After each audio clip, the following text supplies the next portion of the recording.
Buenas noches, mi nombre es Doroteo Morales Cervantes y voy a platicarles un poco sobre el tema de la propiedad, concepto, elementos y características, correspondiente a la actividad integradora de la unidad 7 de la asignatura Derecho Romano, grupo 9103, a cargo de la profesora maestra Ana Laura Acuña Hernández. Los romanos utilizaron diferentes vocablos para referirse al derecho real de propiedad, y a finales de la República aparecen términos como dominium y proprietras. Dominium viene de dominus y es el dueño de la domus. En la actualidad se utiliza la palabra dominio para hablar de la propiedad. Proprietras derivó en la actualidad en el término propiedad, y la utilizamos para referirnos a que una cosa pertenece a alguien. Guillermo Floris Margadán, en el Derecho Privado Romano, dice que la propiedad es el derecho de obtener de un objeto toda la satisfacción que éste pueda proporcionar.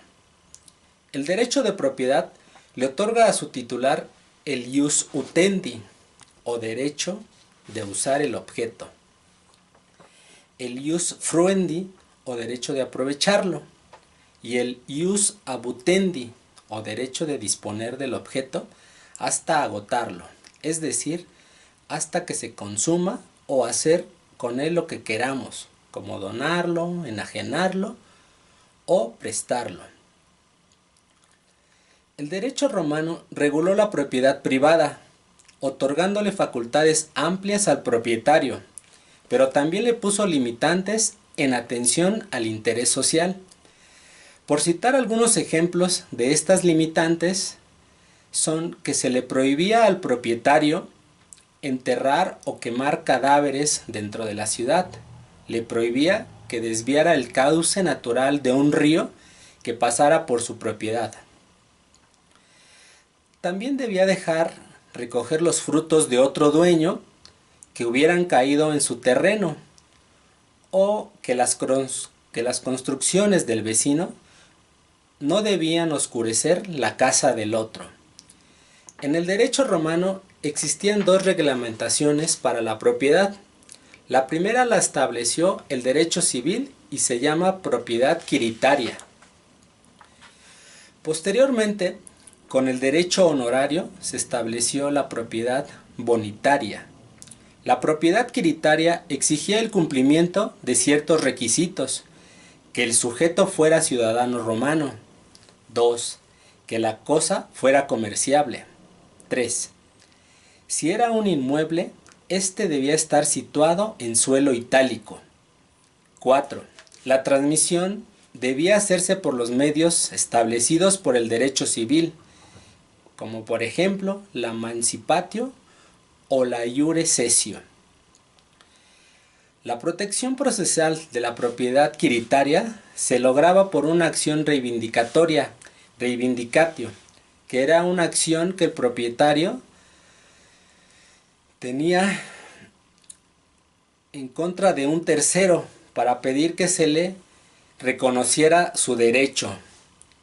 La propiedad bonitaria se daba cuando alguno de los requisitos establecidos por el derecho civil no se cumplía. Si se transmitía un inmueble situado en alguna otra provincia, o si una cosa se transmitía por simple traditio, se configuraba alguno de los tipos de la propiedad bonitaria. Para evitar una injusticia, el pretor le otorgaba una excepción al adquiriente, la exceptio rei venditae traditiae, que inmovilizaba los efectos de la acción reivindicatoria. Pero si el propietario era desposeído de la cosa por cualquier causa y ya no era él quien la tenía, la exceptio carecía de valor, y debido a estas situaciones fue que se creó la actio publiciana, creada por el pretor, y era similar de la reivindicatoria, donde el propietario bonitario podía pedir la restitución de la cosa sobre un tercero. Existía una figura donde varias personas eran los titulares del derecho de propiedad sobre un mismo objeto. Se le llamaba copropiedad. Las adquisiciones que se hacían se dividieron en modus adquisitivus del derecho civil y modos adquisitivos del derecho natural. Dentro de los modos adquisitivos del derecho civil se encontraba la mancipatio, que era la forma en que se traspasaba una cosa entre los ciudadanos, pero además de utilizarse para transmitir propiedades, también se utilizaba en algunos actos del derecho de familia, como la adopción, la emancipación, la mancipium. La in iure cessio es un modo adquisitivo que se efectuaba frente a un tribunal. Se utilizaba además de transmitir cosas para constituir la servidumbre, la adopción y la tutela. La usucapio es como los anteriores, pero debía cumplir con 5 requisitos. 1. Res habilis. Esto es sobre la cosa que se va a usucapiar. 2. Titulus. Es el título que justifica la posesión. 3. Fides. Que existiera la buena fe. 4. Posesio. La posesión debe ser continua, sin interrupciones. 5. Tempus. La ley de las 12 tablas otorgaba 1 año para las cosas muebles y 2 años para las inmuebles. La adjudicatio es cuando un juez tiene la facultad de adjudicar, esto es, de atribuir una cosa a cada uno de los litigantes. La lex. Bajo esta denominación se incluyó al legado vindicatorio, las leyes caducarias de Augusto y el derecho de que si alguien encontraba un tesoro en el terreno de otro ciudadano, estaba obligado a ceder la mitad de éste al dueño de la propiedad.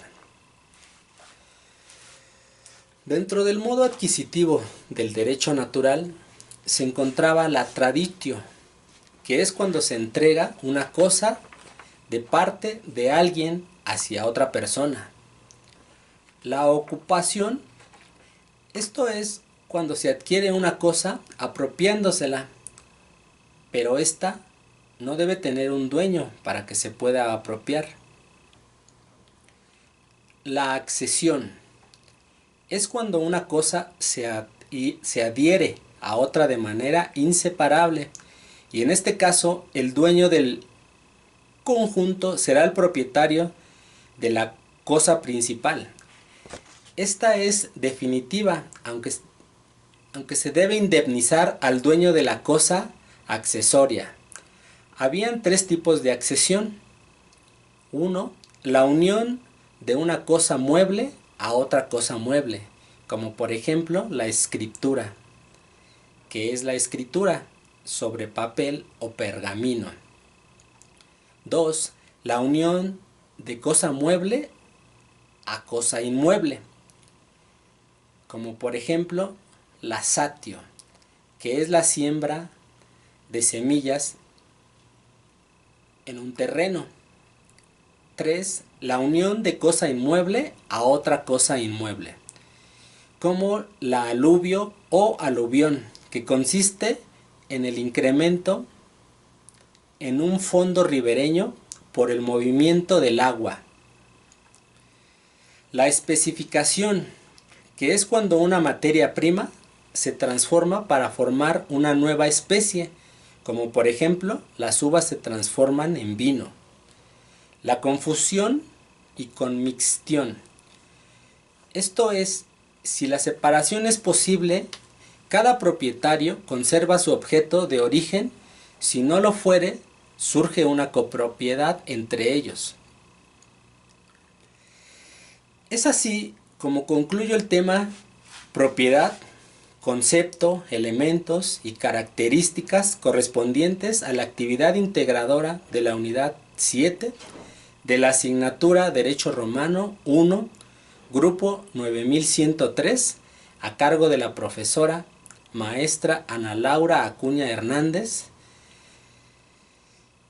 Tomé como referencias bibliográficas a Gordillo Montesinos Roberto Héctor, Derecho Privado Romano; Florís Margadán, Derecho Privado; Román Iglesias y Gumersindo Padilla Sagún, Derecho Privado. Mi nombre es Doroteo Morales Cervantes y me despido enviándoles un cordial saludo.